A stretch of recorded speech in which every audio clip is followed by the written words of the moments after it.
This is Wyatt and Gary. I'd give her warm digis mammary glands. Something's about to change their world. Something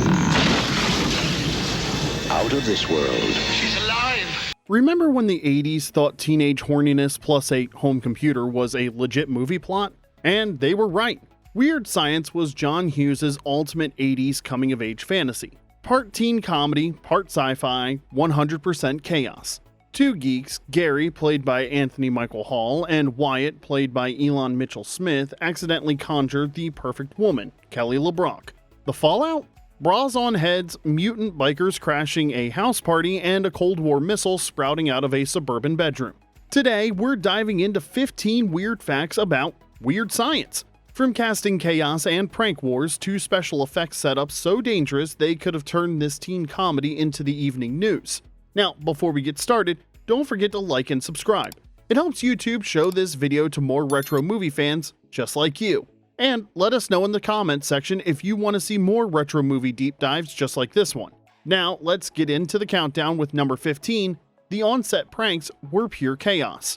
In the 80s, Robert Downey Jr. was less Tony Stark and more feral teenager with a mean streak. On the set of Weird Science, he and Robert Rusler weren't just playing bullies, they were basically method acting. Check it out. Yo! Check us out! For years, the rumor mill claimed Downey and Rusler, let's just say, relieved themselves in Kelly LeBrock's trailer. When John Hughes grilled him about it back in the day, Downey denied it with a smirk, saying, "No, but I sure wish it was me who did it." Downey finally cleared it up years later on Howard Stern, saying, yes, the prank happened, but it was another female cast member's trailer. I guess that makes it better? Anyway, Rusler backed him up later, calling Downey his favorite partner in crime, and yep, they're still friends. Rusler has said their time on Weird Science was basically non-stop laughter, which explains why their bully chemistry felt so natural. They weren't faking the bond, they were actually that tight. That smug little handshake before dumping a slushie on Gary and Wyatt was totally unscripted. They just cooked it up on the spot. Rumor has it there's a big white sale going on at Tower World. That handshake was also an early glimpse of Downey's lifelong improv style. He wasn't just riffing lines, he was making up stuff that made characters feel real. The same instincts that gave us that handshake in Weird Science gave us Tony Stark casually eating blueberries mid-conversation in The Avengers. It's all about those little touches. In a few hours, I'll know every dirty secret S.H.I.E.L.D. has ever tried to hide. Blueberry? Yet you're confused about why they didn't want you around. And the chaos wasn't limited to trailers either. Anthony Michael Hall once farted right before an explosive missile shot, causing everyone to erupt into laughter and reportedly costing the studio $100,000, which meant the most expensive special effect in Weird Science might have actually been teenage gas. The chaos was a perfect snapshot of the Weird Science set. Young actors turning a movie shoot into their personal playground. Whether it was Downey's bathroom pranks, improvised handshakes, or Hall's budget-busting bodily functions, it's a miracle they actually finished the film. Number 14. The Lisa We Never Saw. Casting Lisa turned into Hollywood musical chairs. First, John Hughes hired model Kelly Emberg. 2 days into filming, she was gone. Creative differences, they said. Meanwhile, Kelly LeBrock was in the south of France with her husband and Sting, horseback riding and drinking wine. When Universal called, she basically said, "Work or play with Sting. Pass me the rosé." So Hughes tried other options, including Demi Moore and Robin Wright. Fun fact, they auditioned opposite Michael Robbins, who ended up in a background role as one of the weenies. Anyway, the movie still wasn't working, and with weeks of unusable footage, Universal panicked. They called LeBrock again, promising her, in her words, whatever you want. Within hours, she was on a plane to Chicago. And what did she film on day one? The infamous shower scene in Emberg's hastily sliced up costumes. From there, LeBrock became every teenage boy's digital dream.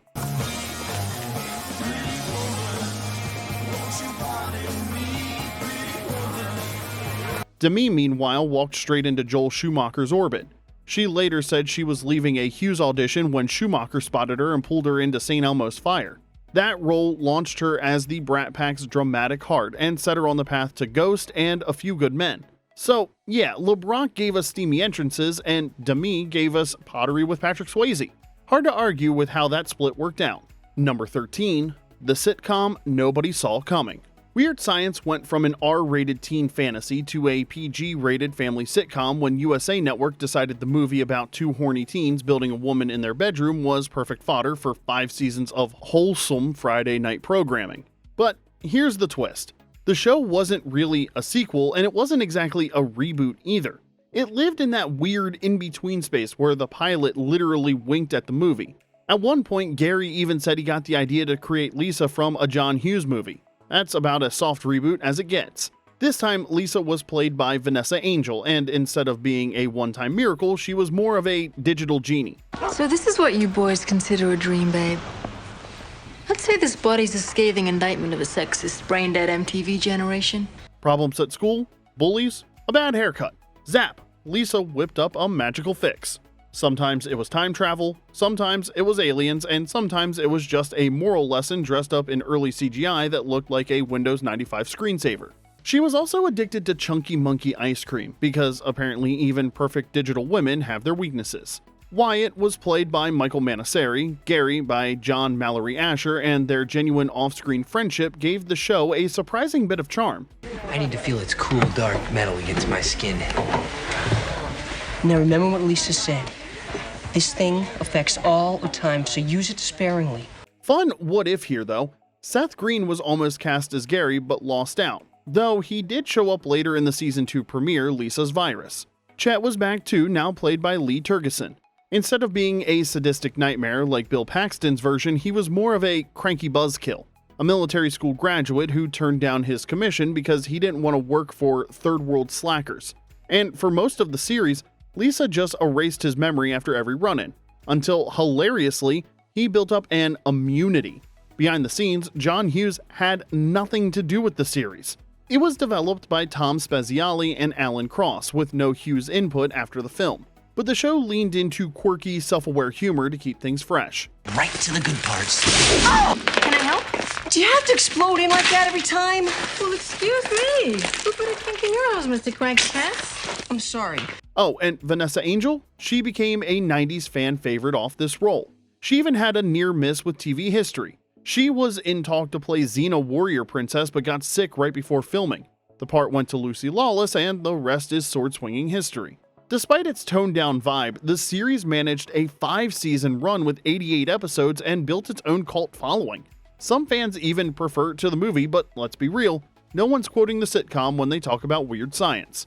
The end came abruptly in 1997 with 6 lost episodes so forgotten they didn't even air until a year later on the Sci-Fi Channel. Fitting, since by then the whole thing had gone full Monster of the Week. But hey, for a show that started as a raunchy Hughes fantasy and ended as a family-friendly sitcom, Weird Science proved you could rewire a cult classic into just about anything. Number 12, PG-13 Growing Pains. The PG-13 rating was barely a year old when Weird Science hit theaters in 1985. Officially, Red Dawn gets the credit as the first PG-13 release, though film buffs point out that The Flamingo Kid was actually the first to receive the rating. It just didn't reach theaters until later. Either way, Hughes and Universal wasted no time seeing how far they could stretch the new category. And stretch it they did. This teen comedy served up a topless wireframe model on a computer screen, booze, swearing, Bill Paxton improvising as a grotesque blob Chet, and even flashes of nudity in that climactic windstorm. It wasn't R-rated, but it sure wasn't the kind of PG your little brother was watching on Saturday mornings either. Doesn't she? That's funny you say that because I was thinking the same thing. And what happened was is that. So what do you do for a living, Al? The PG-13 label itself came out of the uproar over Gremlins and Indiana Jones and the Temple of Doom, but Weird Science showed just how blurry the line really was. It landed squarely in that hard PG-13 zone, confusing parents, thrilling teens, and making its theatrical run a rite of passage. VHS rentals just extended the shock factor later when parents realized what they'd actually brought home. Before you started messing around with your computer, I didn't even exist. By the way, you did an excellent job. Thank you. For Gen X kids, the movie felt like a free pass into raunchy comedy and a reminder that in the 80s, Hollywood was still figuring out what PG-13 really meant. Number 11, Chevy's Loss, Gary's Gain. Picture this. Anthony Michael Hall had to pick between Chevy Chase and John Hughes. On one side was National Lampoon's European Vacation, an easy sequel payday and another ride with one of the biggest comedy stars of the 1980s. On the other side was Hughes, who had already made Hall the king of the geeks in 16 Candles and The Breakfast Club. Hall went with loyalty. How's it going? How's what going? You know, things, life, whatnot. He and Hughes were tight, and Weird Science meant a third collaboration in a row. Yeah, Gary Wallace was still a dork, but this time Hall wasn't just the sidekick or the punchline. He was the hero nerd who got to conjure Kelly LeBrock in a shower. Big upgrade. Meanwhile, the Vacation franchise rolled on without him. Jason Lively took over as Rusty, and from then on, the Griswold kids were recast in every sequel.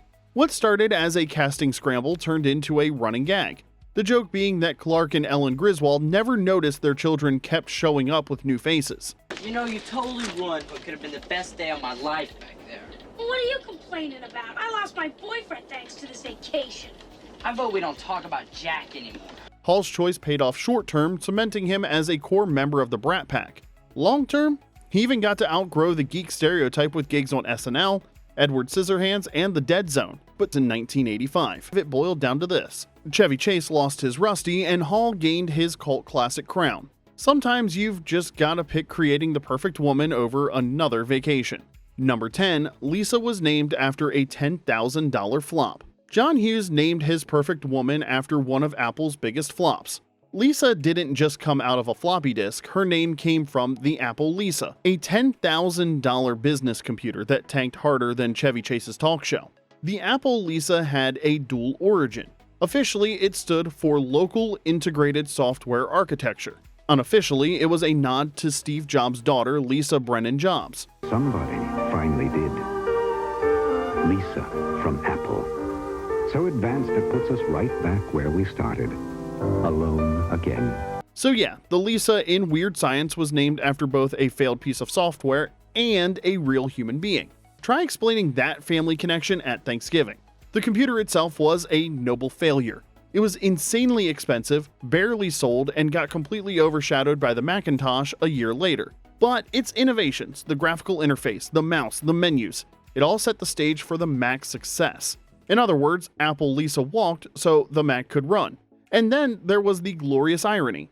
Apple built Lisa to revolutionize high-level business. Hughes used Lisa to show two horny teens loading a woman into existence with floppy disks. Cutting-edge tech reduced to the world's most expensive puberty aid. So while the Apple Lisa was remembered as an expensive dud, John Hughes' Lisa became an 80s icon. Not bad for a name borrowed from a doomed computer and a very real daughter of Steve Jobs. Number 9, the Shermer-verse and recycled high school footage. John Hughes quietly built his own cinematic universe before Marvel even thought about it. Welcome to Shermer, Illinois, the fictional suburb where every Hughes teen seemed to live, angst, and occasionally build a woman on a computer. Shermer wasn't just a random setting. Hughes named it after his real hometown's original name, Shermerville, and used it as a symbolic everytown. It was his way of saying, this isn't just my suburb, this is your suburb too.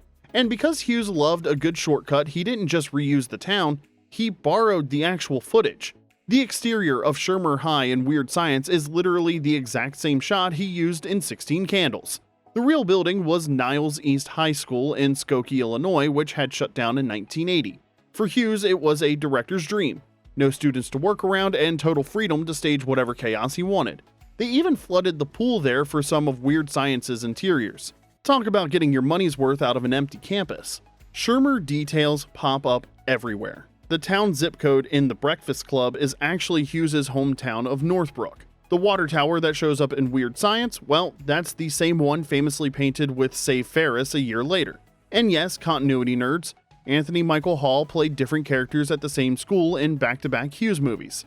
I would expect you to know the difference. Yeah, well, he's got a name. Yeah? Yeah. What's your name? Brian? See? But instead of being a glitch, fans treated it like a badge of honor. Hughes wasn't sweating canon, he was chasing vibe. If it felt right, it made the cut. He also repurposed actors like John Candy and Edie McClurg in multiple Shermer stories, just in different roles. It's like the Hughes stock company, if you will. So yeah, the Shermer-verse was messy, inconsistent, and stitched together with stock footage, and that's exactly why we loved it. Hughes built an entire teen mythology out of one closed high school and a whole lot of attitude. Number 8, Oingo Boingo's Too Poppy theme song. When John Hughes needed a theme song, he cold called Danny Elfman and basically willed the weird science theme into existence. Elfman thought the pitch was a prank, but by the time he got home from the call, he had the melody mapped out in his head. The problem? He hated it. Oingo Boingo were known for theatrical dark new wave songs about death and madness. Weird Science was bubblegum pop. Elfman later called it a sideways jump. Catchy, sure, but not who they were. Then came the music video. Normally, Elfman was hands-on with Oingo Boingo's visuals, but this time he was buried in other projects and showed up on set without any control. It was the only Oingo Boingo video he didn't oversee, and he paid for it. The finished product was a neon-colored mad scientist circus Elfman later described as pretty-in-your-face pop awful. When Beavis and Butthead mocked it years later, Elfman said he'd officially earned his embarrassment. How come they didn't let that dude back in Duran Duran?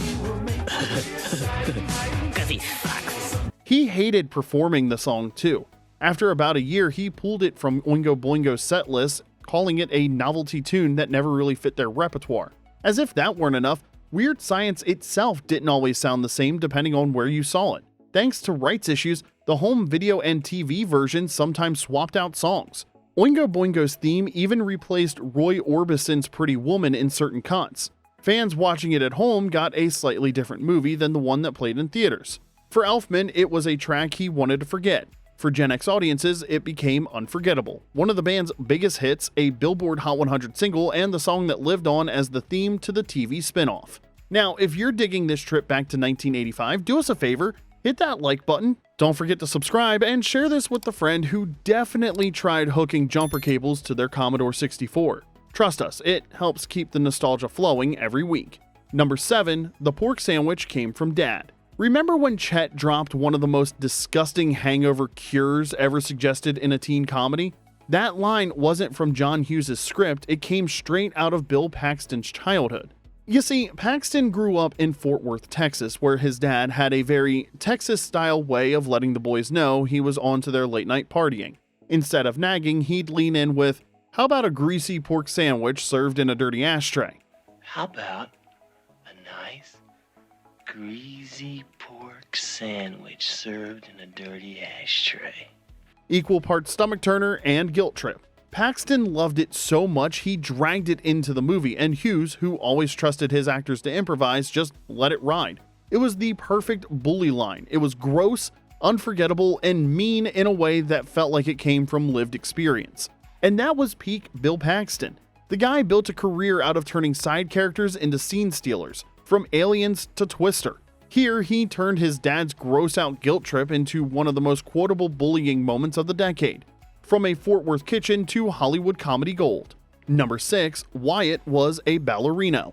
Before he was zapping dream women into existence in Weird Science, Ilan Mitchell-Smith was spinning pirouettes in a ballet studio. Born in New York City, he got into ballet young and stuck with it, even after moving to Amherst, Massachusetts. By age 11, he was training 4 days a week and attending a program at the Joffrey Ballet School. Some bios also say he scored a scholarship to the School of American Ballet, so yeah, this kid was legit. He wasn't a professional dancer, but he was definitely on track for it. That is, until Hollywood accidentally happened.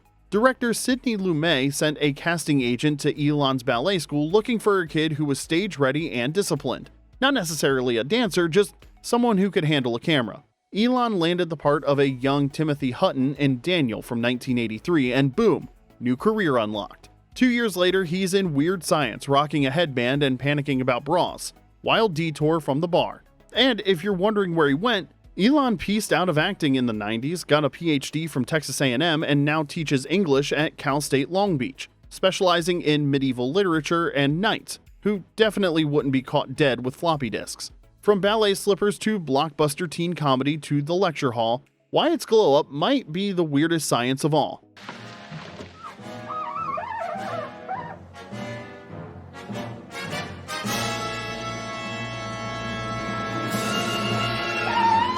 Number 5, Vernon Wells brought Mad Max to the suburbs. Weird Science went full Mad Max for no reason at all, and it was glorious. Halfway through a high school house party, Vernon Wells walked through a broken window looking suspiciously like Wes from The Road Warrior. Mohawk, leather, even more leather, and chains. Basically one copyright lawyer away from a lawsuit. Now, here's the kicker. Weird Science wasn't just Wells spoofing himself, it was his first American film. His US debut wasn't a gritty wasteland epic or a serious action movie. No, it was parodying his own role by harassing a bunch of teens in suburban Chicago. Talk about a baptism by neon.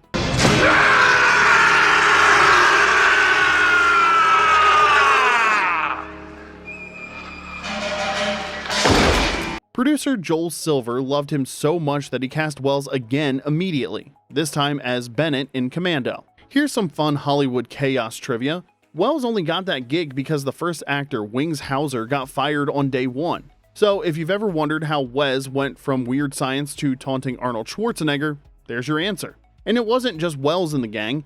Horror fans will recognize Michael Berryman, best known as Pluto in The Hills Have Eyes, because nothing says teen comedy like a Hills Have Eyes psycho crashing your kegger. It's the kind of crossover only the 80s could have pulled off. You had Mad Max villains, horror icons, and a John Hughes nerd fantasy all colliding in one gloriously weird living room.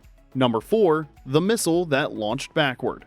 Remember when Wyatt's bedroom casually sprouted a Cold War missile like it was a new IKEA lamp? That wasn't CGI. It was classic 1980s practical effects with a clever twist. The gag involved a missile erupting through the house thanks to a misfire in Gary and Wyatt's creation process. Yeah, they forgot to properly hook up the electrodes, and instead of conjuring another woman, the computer locked onto a magazine photo of a Pershing No. 2 missile. We forgot to hook up the doll. You forgot to hook up the doll.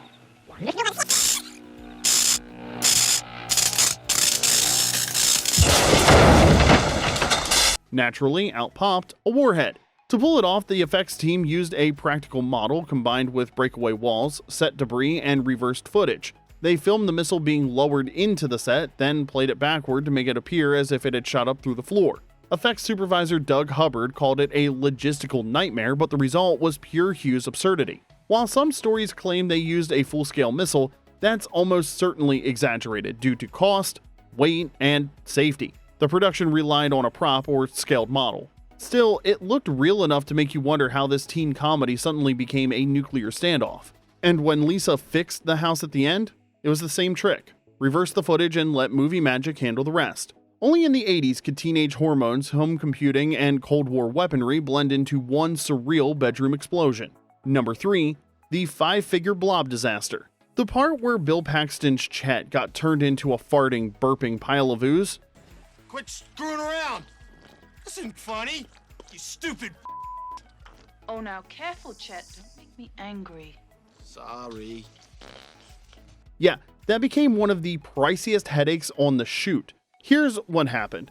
Paxton was supposed to climb inside a massive rubber puppet and operate Blob Chet from within. But the moment he squeezed in, claustrophobia hit and he bailed. Suddenly, the effects team had a very expensive problem. A giant blob suit and no one to wear it. The fix? 2 shorter performers. Kevin Thompson, one of the Ewoks from Return of the Jedi, and Joe Geeb stepped in to run the creature from inside. The last-minute pivot reportedly turned the gag into a costly 5-figure solution, a big bite for an 80s teen comedy working on a $7.5 million budget. And the fallout didn't stop there. John Hughes was already grumpy making Weird Science while angling to do The Breakfast Club, and this fiasco didn't help. The irony is that Blob Chet still lands as one of the movie's best bits. Lisa forced him to apologize to Wyatt, and even under pounds of rubber and slime, Paxton somehow managed to ooze arrogance. Fans still rank it among the movie's ultimate "wait, what am I watching?" moments. Hughes stuck with teen angst.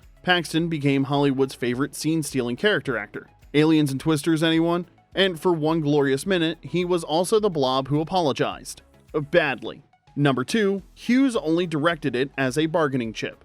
John Hughes was devoted to The Breakfast Club, so much so that he practically sold his soul to Universal just to get it made. Weird Science wasn't his dream project, it was the bargaining chip he wrote in a caffeine-fueled rush. Here's how it went down. Hughes had already written The Breakfast Club back in 1982, but Universal wasn't buying his raw personal film about teen angst and identity.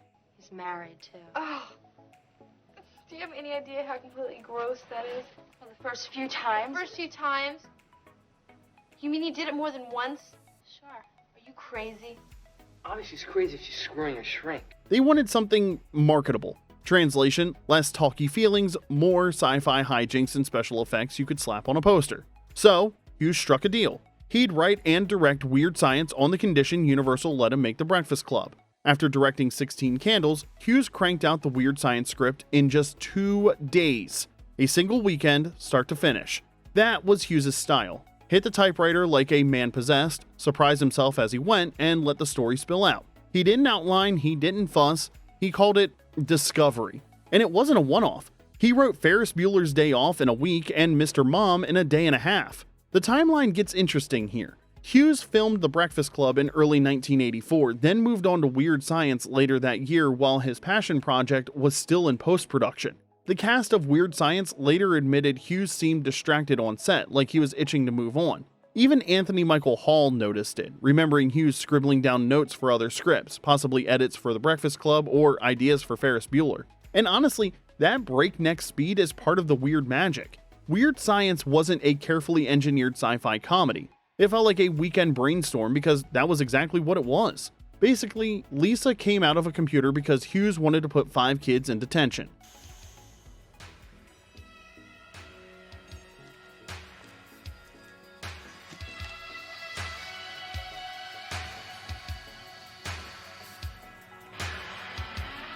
But here's the irony. Both movies landed in 1985 and both have become iconic. The Breakfast Club hit theaters in February, followed by Weird Science in August. It was the perfect double feature from a director working at warp speed. One film made to keep the studio happy and one made to keep himself sane. Number 1, Weird Science came from a comic book. Kind of. Weird Science didn't just spring from John Hughes' imagination, it shares its name with a 1950s EC comic series known for twisted sci-fi and dark morality tales. But while the tone may match, the movie's plot is totally original. And why don't you set yourself up with one of them too? Set yourself up. That's 3 cents, please. The EC Comics title Weird Science ran from 1950 to 1953, and producer Joel Silver had acquired the rights to EC's library, which explains how the film got its title. Fans often point to a 1951 story called Maid of the Future from Weird Science number 5, where a man assembles a wife from a futuristic kit. Sounds close, right? Well, not quite. The movie doesn't directly adapt that story or any specific EC plot. It's more of a spiritual remix. Hughes took the pulpy, atomic age weirdness of EC and retooled it for Reagan-era teens. Instead of a cautionary tale, we got Cold War missiles erupting from suburban bedrooms and mutant bikers trashing a high school party. So, while Weird Science borrowed the title and the vibe, the plot was 100% Hughes. More Breakfast Club meets Frankenstein than page-for-panel adaptation. Still, there's something perfect about it. A cult classic about building a dream woman out of 1980s tech, born from a Cold War comic about building wives in the future. Now, that's Weird Science. And there you have it. 15 weird facts about Weird Science that prove the 80s were equal parts genius and chaos. Which one shocked you the most? Let us know in the comment section below, and if you want more nostalgia trips, check out our Retro TV playlist linked in the description. If you had fun, hit like and subscribe. It really does help us keep these flashbacks coming every week. Now until next time, this is Remember When.